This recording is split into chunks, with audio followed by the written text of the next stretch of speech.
Bienvenidos, Comité de Convivencia Laboral 2021-2023. Durante el desarrollo de esta capacitación vamos a estar realizando la inducción general a los nuevos integrantes del comité. En esta capacitación vamos a estar abordando las siguientes temáticas. Primero, ¿qué es el Comité de Convivencia Laboral? Resolución 0652 y 1356 del 2012.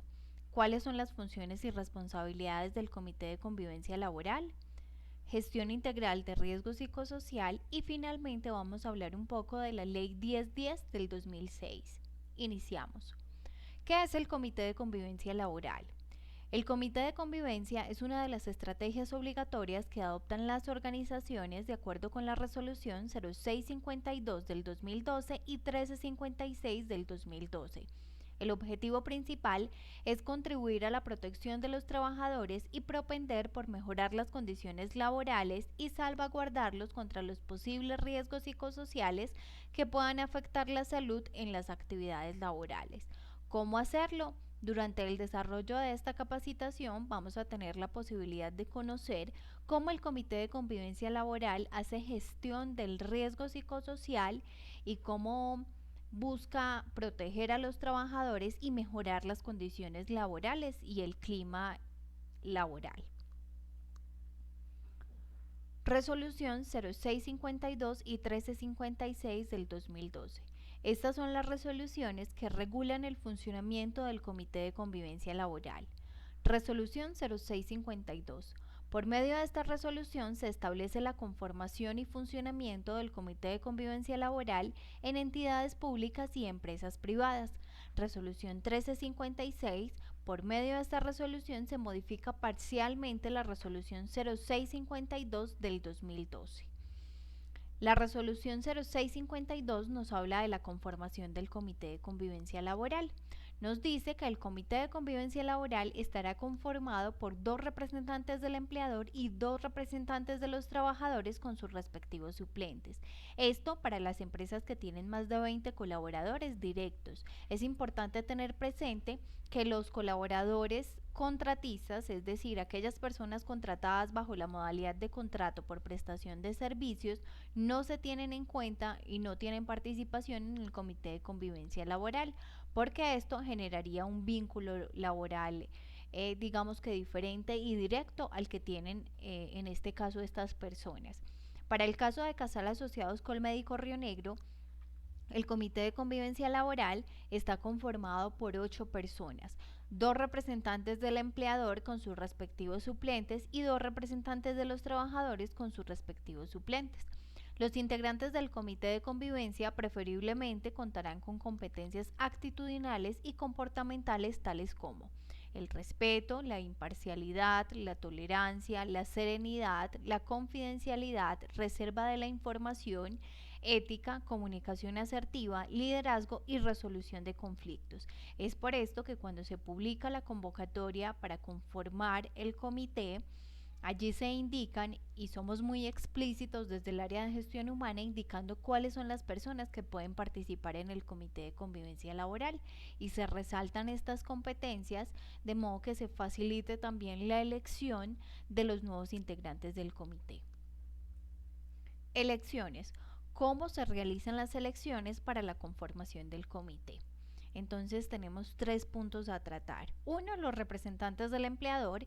En este caso, el empleador los designa directamente de acuerdo, digamos que con las personas que el empleador considera que cumplen con las competencias necesarias para representarlos en el Comité de Convivencia Laboral. Representantes de los trabajadores. Los trabajadores elegirán a sus representantes por medio de votación secreta, libre, voluntaria y auténtica y mediante escrutinio público. Para esto, sacamos la convocatoria para integrar y conformar el Comité de Convivencia Laboral, se realiza también un tarjetón y se realizan también elecciones populares por medio de escrutinio público. Allí todos los colaboradores directos tienen la posibilidad de votar y elegir a los representantes por parte de los trabajadores al comité.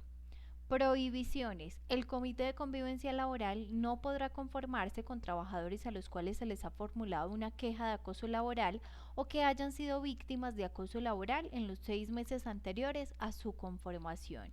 ¿Quién garantiza que esto se cumpla? Desde el área de gestión humana, que se tiene acceso a la información, se garantiza que ninguna persona que haya tenido un posible caso de acoso laboral, ya sea que haya sido acosador o haya sido víctima, pueda participar en este comité. ¿Cuáles son las funciones del Comité de Convivencia Laboral? Primero, recibir y dar trámite a las quejas presentadas en las cuales se describan situaciones que puedan constituir acoso laboral, así como las pruebas que las soportan. Es importante mencionar que en el Manual de Convivencia Laboral se describe el procedimiento para gestionar las quejas que presuntamente podrían representar acoso laboral al interior de las organizaciones. 2. Examinar de manera confidencial los casos específicos o puntuales en los que se formule queja o reclamo que pudieran tipificar en conductas o circunstancias de acoso laboral al interior de la entidad pública o de la empresa privada. 3. Escuchar a las partes involucradas de manera individual sobre los hechos que dieron lugar a la queja. Para esto tenemos el procedimiento donde se describe claramente cómo se hace la citación, qué se hace en ese proceso donde se intenta revisar el caso puntual que presuntamente podría constituir acoso. 4. Adelantar reuniones con el fin de crear un espacio de diálogo entre las partes involucradas, promoviendo compromisos mutuos para llegar a una solución efectiva de las controversias.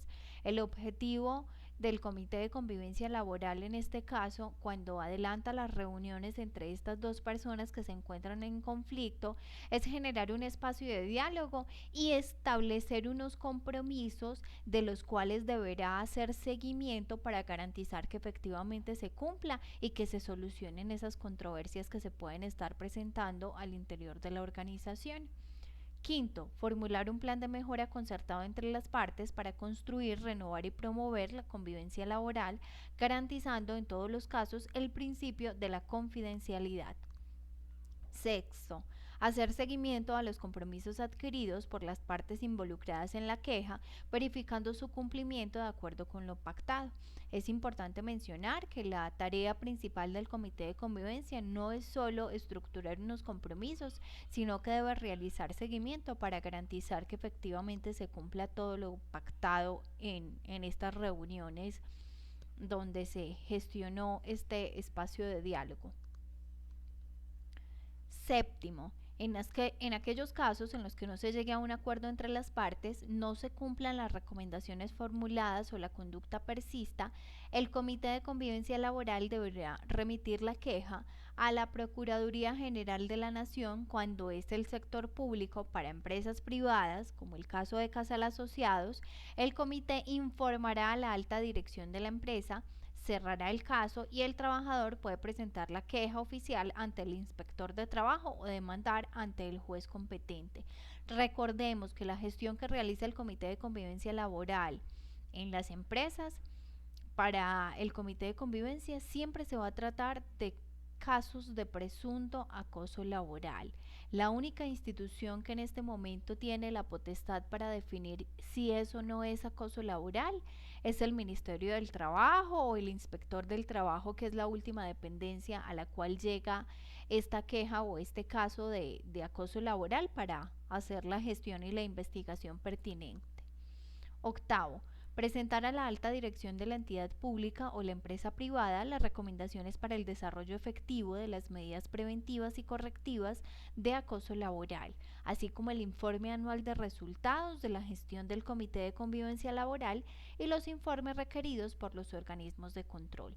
El Comité de Convivencia Laboral presenta dos tipos de informes a la alta dirección: un informe trimestral que se realiza cada 3 meses durante la vigencia del comité, y un informe anual, ambos para informar a la alta dirección sobre la gestión que realizó el comité durante esos 3 meses o durante el año de vigencia.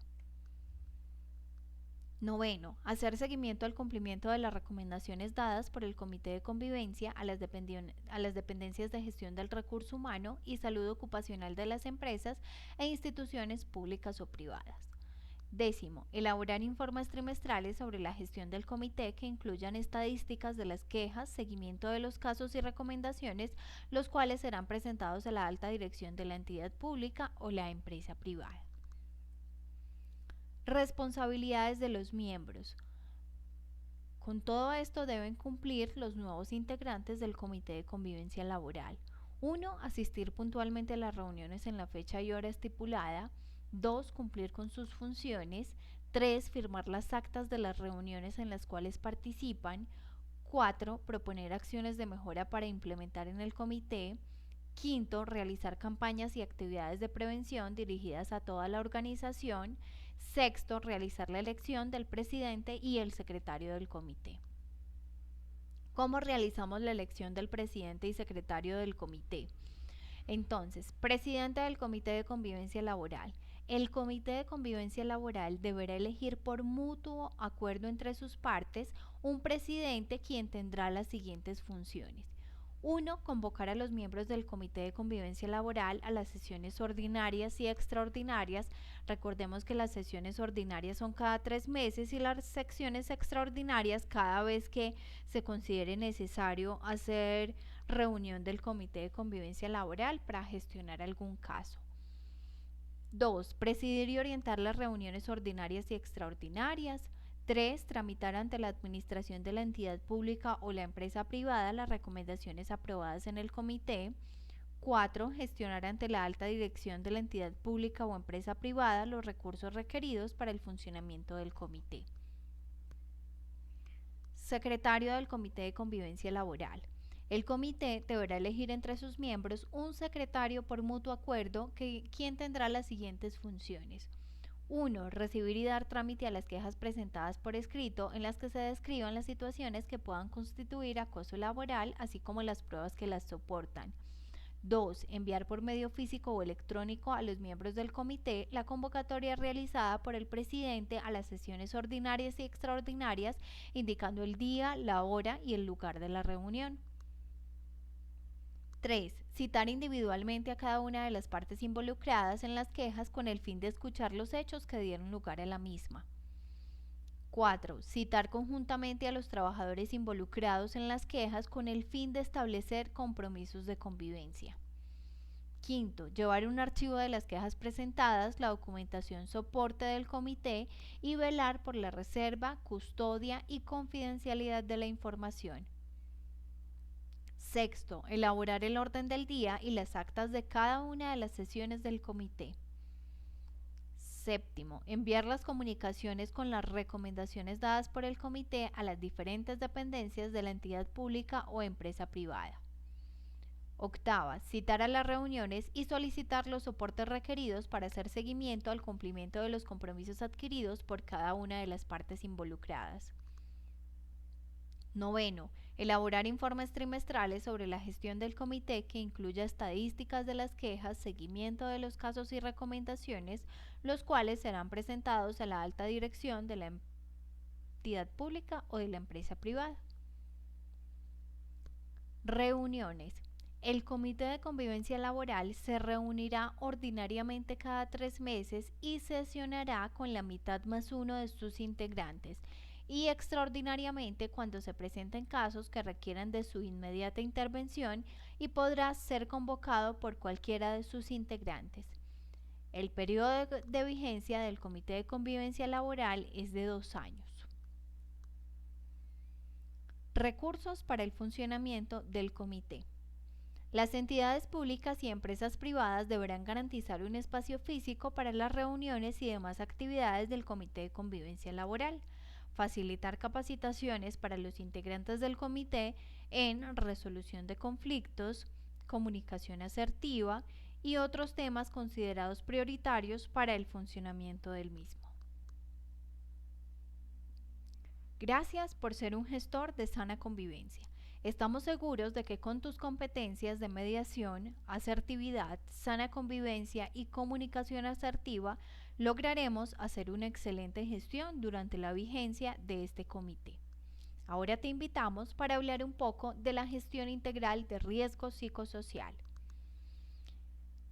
La gestión del riesgo psicosocial al interior de las organizaciones está regulada por la Resolución 2646 del 2008, que nos indica todos los aspectos intralaborales, extralaborales o externos a la organización y las condiciones individuales o características intrínsecas del trabajador, las cuales en una interrelación dinámica mediante percepciones, experiencias, influyen en la salud y en el desempeño de las personas.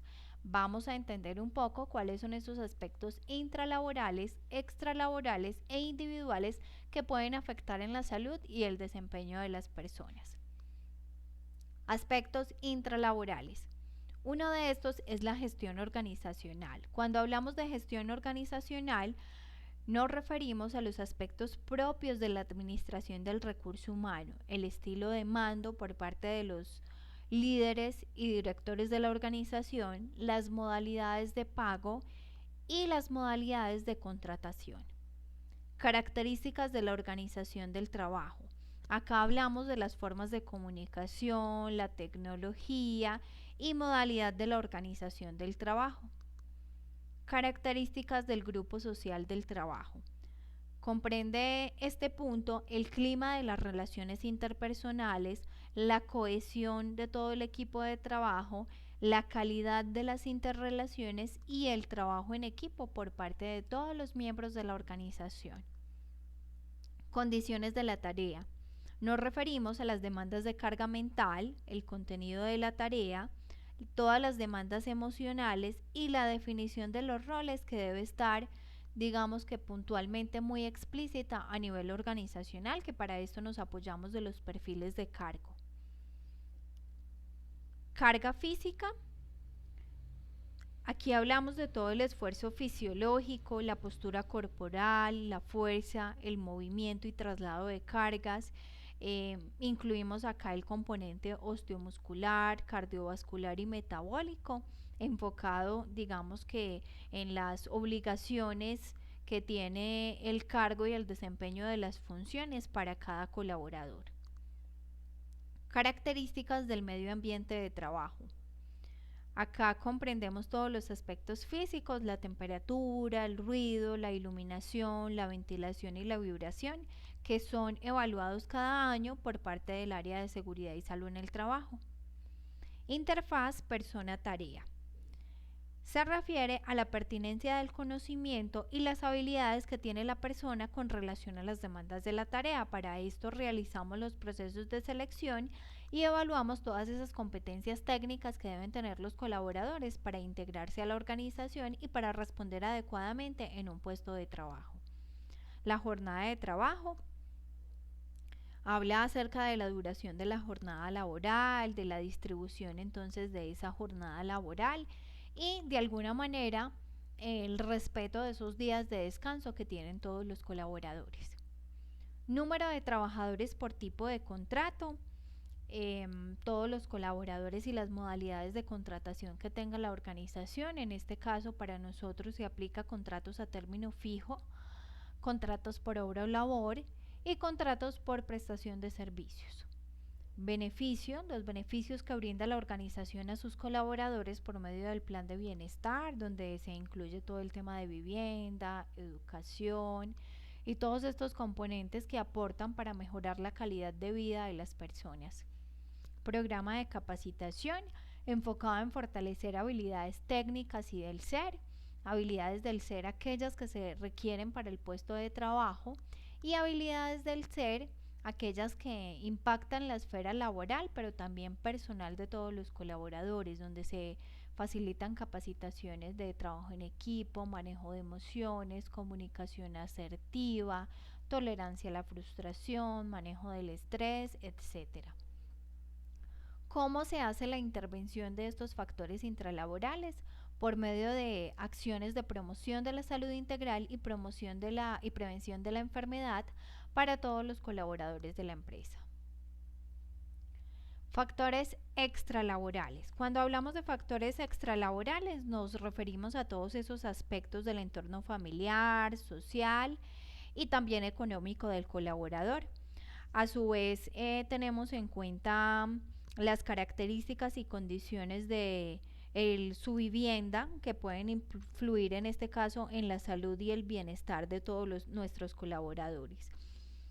En los factores extralaborales que tenemos en cuenta, uno, la utilización del tiempo libre, haciendo referencia a las actividades que realizan todos los colaboradores por fuera de su trabajo, el tiempo de desplazamiento y medio de transporte utilizado, en este caso para ir de la casa al trabajo y viceversa, la pertenencia a redes de apoyo, evaluamos todo el componente familiar, los grupos sociales o comunitarios o los grupos de salud, las características de la vivienda, qué estrato es la vivienda, si es una vivienda propia o alquilada, y el acceso a los servicios de salud.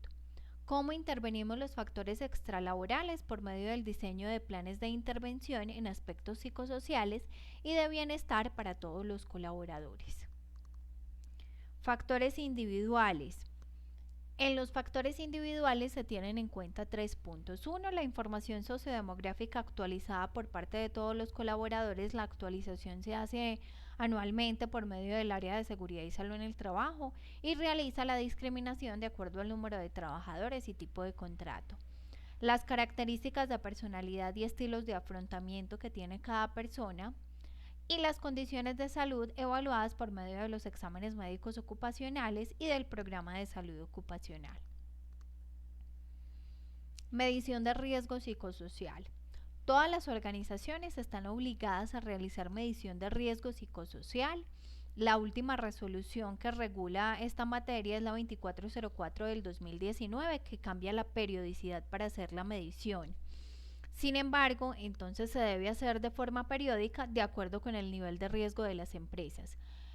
Riesgo alto, la evaluación se debe hacer anualmente. Riesgo medio o bajo, la evaluación se realiza cada 2 años. La última medición realizada por Casal Asociados fue en el 2019. En este caso, la empresa puntuó en riesgo bajo, por lo tanto la medición corresponde para este año 2021. Las empresas en las cuales se identifique un nivel de factores psicosociales nocivos evaluados como de alto riesgo o que estén causando efectos negativos en la salud, en el bienestar o en el trabajo, se debe realizar de forma anual. ¿Cuáles son estos aspectos que en caso de que puntúen altos obligan a hacer la evaluación anualmente? El tema de rotación laboral, accidentalidad, ausentismo, enfermedad laboral. En estos casos entonces realizamos medición anualmente. Factores protectores de riesgo psicosocial. Acá nos referimos a los factores psicosociales que generan condiciones positivas para los trabajadores porque favorecen o facilitan su desempeño laboral o porque protegen o facilitan el enfrentamiento de situaciones de estrés. Recordemos que dentro de la batería habilitada para hacer medición de riesgo psicosocial, en este momento la única batería habilitada en Colombia es la batería de la Universidad Javeriana. Evaluamos factores intralaborales, extralaborales, individuales y un cuestionario para evaluar el estrés, porque se identificó que es un factor que puede generar gravísimos daños a nivel psicosocial al interior de las organizaciones. Entonces tenemos unos factores protectores a nivel personal y unos factores protectores a nivel organizacional. A nivel personal, ¿cuáles son? Fuerte autoestima, proyecto de vida, red social de apoyo, las habilidades sociales, el sentido de trascendencia o la espiritualidad, las relaciones de pareja estables, el nivel de vida versus el nivel económico y la voluntad autogestionaria. A nivel organizacional, ¿qué factores protectores tenemos? El salario digno, el programa de bienestar laboral, salud, educación, recreación, ambiente físico y estético humanizado, los estilos de supervisión, estilos de liderazgo y estilos de mando, la buena imagen corporativa, la autoevaluación del desempeño, los programas de seguridad y salud en el trabajo, los equipos de trabajo, la carga laboral, que debe ser una carga laboral justa, los programas de retiro laboral, el apoyo social y los programas de acompañamiento, los coaching que se establecen al interior de la organización. Para finalizar, vamos a hablar un poco de la Ley 1010 del 2006. ¿Qué nos indica esta ley? Es la ley que se encarga de definir, prevenir, corregir y sancionar las diversas formas de agresión, maltrato, vejámenes, trato desconsiderado y ofensivo y en general todo ultraje a la dignidad humana que se ejerce sobre quienes realizan sus actividades en el contexto de una relación laboral, privada o pública. Hay que tener muy en cuenta cuál es la definición de acoso laboral, porque todo no es acoso laboral y si bien hay conductas que podrían dar indicios de que se puede llegar a presentar acoso laboral al interior de la organización, no todo termina en acoso laboral. ¿Qué es acoso laboral? Para que sea considerado acoso laboral debe ser una conducta persistente y demostrable que sea ejercida sobre un empleado por parte de un empleador, un jefe o superior jerárquico o inmediato, un compañero de trabajo, un subalterno y que siempre está encaminada a infundir miedo, intimidación, terror y angustia, a causar un prejuicio laboral, a generar desmotivación en el trabajo o inducir a la renuncia de la persona que está siendo víctima de acoso laboral. Tenemos unas modalidades de acoso laboral.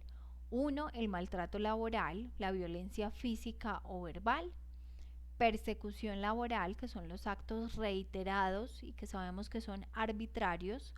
La discriminación laboral, cuando yo identifico que me dan un trato diferente. La inequidad laboral en cuanto a funciones, digamos que estoy con sobrecarga laboral y aparte de eso la remuneración que me otorgan a mí es diferente a la que le otorgan a mi compañero que tiene las mismas funciones, la misma profesión, quizás el mismo cargo. Entorpecimiento laboral, cuando veo que están obstaculizando el desarrollo de mis funciones al interior de la institución. La desprotección laboral, cuando veo que las órdenes que me dan no son adecuadas. Y los actos de irrespeto a la dignidad humana, contrario a la disciplina y subordinación laboral, ocasión del trabajo, riesgo laboral o seguridad social. Acá se tiene muy presente que los actos de irrespeto son contrarios a la disciplina y subordinación laboral. Sabemos que en el campo laboral siempre vamos a encontrar subordinación entre los jefes y las personas que hacen parte de su grupo de trabajo y que en ese sentido el jefe siempre va a tener la obligación de alguna manera liderar ese equipo de trabajo y garantizar que las funciones se cumplan adecuadamente y cuando no se cumple y digamos que no hay motivos que sustenten el no cumplimiento de las funciones, se tienen que hacer las retroalimentaciones respectivas en este caso. Conductas que constituyen acoso laboral. Los actos de agresión física independientemente de sus consecuencias, las expresiones injuriosas o ultrajantes sobre la persona con utilización de palabras soeces o con alusión a la raza, el género, el origen familiar o nacional, la preferencia política o el estatus social, los comentarios hostiles y humillantes de descalificación profesional expresados en presencia de los compañeros de trabajo, las injustificadas amenazas de despido expresadas en presencia de los compañeros de trabajo, las múltiples denuncias disciplinarias de cualquiera de los sujetos activos del acoso, cuya temeridad quede demostrada por el resultado de los respectivos procesos disciplinarios. La descalificación humillante y en presencia de los compañeros de trabajo de las propuestas u opiniones del trabajo, las burlas sobre la apariencia física o la forma de vestir formuladas en público, la alusión pública a hechos pertenecientes a la intimidad de la persona, el trato discriminatorio respecto a los demás empleados en cuanto al otorgamiento de derechos y prerrogativas laborales y la imposición de deberes laborales, la negativa a suministrar materiales e información indispensables para el cumplimiento de la labor, la negativa claramente injustificada a otorgar permisos, licencias por enfermedad, licencias ordinarias y vacaciones cuando se dan las condiciones legales, reglamentarias o convencionales para pedirlas. ¿Dónde se dan estas condiciones? En el Código Sustantivo del Trabajo claramente se identifican y se refieren cuáles son esas condiciones que se deben dar para que el empleador otorgue estos permisos a los colaboradores. Vamos a hablar también un poco acerca de las fases del conflicto cuando hablamos de acoso laboral o el conflicto, digamos que netamente cuando no trasciende acoso laboral, pero que el comité de convivencia debe hacer la gestión de este. Tenemos una fase inicial de conflicto donde todo se inicia siempre con un conflicto, un problema. En esta fase inicial del moving no es siempre un acoso laboral, pero podría desembocar en ello, ¿cierto? ¿Cómo podemos llegar ahí si no se hace una gestión, digamos que a tiempo de esa situación difícil o cuando definitivamente la intención de la otra persona, en este caso el acosador, es llevar, digamos que esta situación hasta la fase final de acoso laboral, o sea que es algo totalmente intencional? La estigmatización o moving.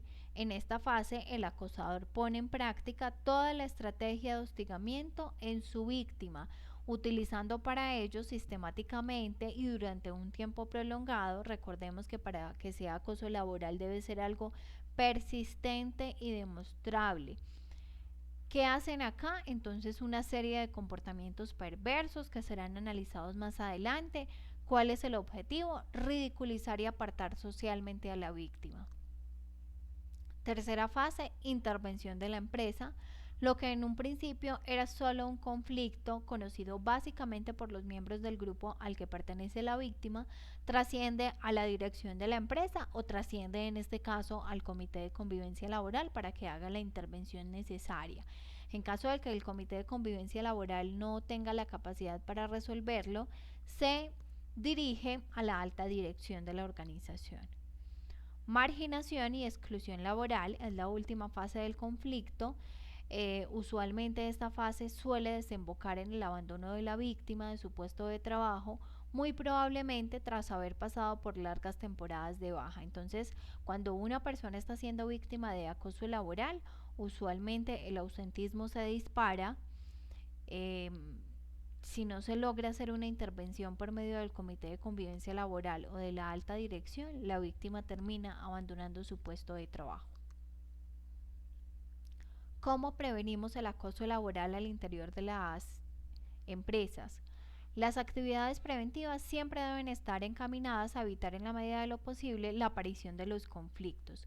Hay cosas muy pequeñas que si trascienden van creciendo como una bolita de nieve hasta llegar a convertirse en acoso laboral.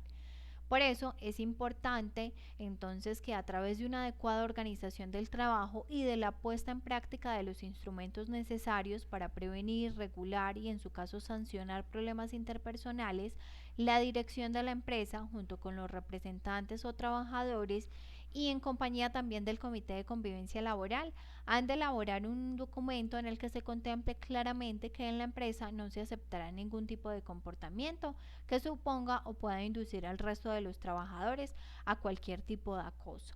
Acá el comité de convivencia laboral debe enfocarse y su plan de trabajo debe estar ligado a la prevención de estos posibles casos de acoso laboral por medio del fomento de relaciones de sana convivencia que lo realizan por medio de muchas actividades en compañía del área de gestión humana.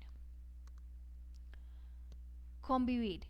Es una acción clave para compartir ideas nuevas con otros. Convivir supone aprender de lo propio y de los otros. Muchas gracias.